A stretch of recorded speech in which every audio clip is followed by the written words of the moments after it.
نصل إلى النسخة السادسة من الفيلم من المهرجان الفيلم الوثائقي الخاص بالثقافة والتاريخ والمجال الحساني الصحراوي. هذه النسخة التي تتميز أولا بالرقم القياسي على مستوى المشاركات.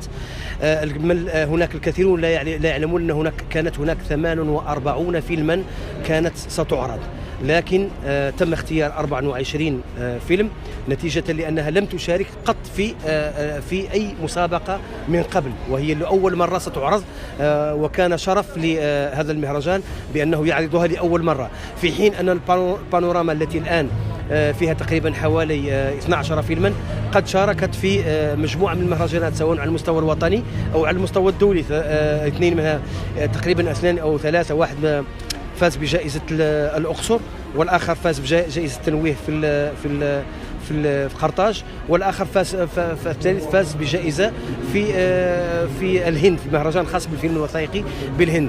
هذا الجماني مخرج سيناريست عضو لجنة الدعم للأفلام في المركز السينمائي. أولا بالنسبة لهذا المهرجان، هذا المهرجان تقريبا جاء بالتدريج، وحتى هذا الشيء المجال السينمائي والمجال الثقافي بالنسبة لثقافة الصورة حتى هي جات بنوع من يعني التدريج المتصاعد.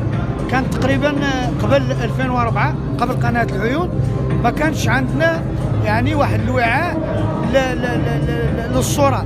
كانت القناة كانت خلها مجموعة من الشباب اللي كان احتك فيها لعدم وجود معاهد خاصة بالسينما أو بالصورة عموما، وبدات تتشكل مجموعه من المبدعين في هذا المجال.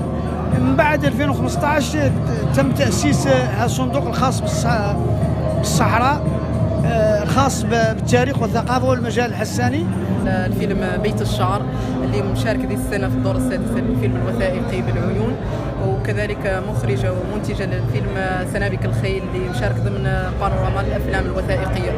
فحقيقه جد سعيده اني نكون هون بين اهلي ونشارك بين اهلي، سواء مسابقه او عرض، لان الافلام اول مره تعرض بالعيون، واول مره يعني يكون ذا الكم الهائل للافلام الوثائقيه لابناء الاقاليم الجنوبيه ضمن مسابقه رسميه ومهرجان من هذا الحجم. وان شاء الله الدورات الجايه يكونوا شباب اللي نتمنى حقيقه انهم يستافدوا من الورشات اللي تكون دي السنه، وكذلك مناقشه الافلام اللي الحمد لله هذه السنه واللي كذلك موجوده. نتمنى الشباب يحضروا ويناقشوا وينفتحوا على السينما بصفه عامه، ما هي الا فقط ما تتعلق بالثقافه الحسانيه.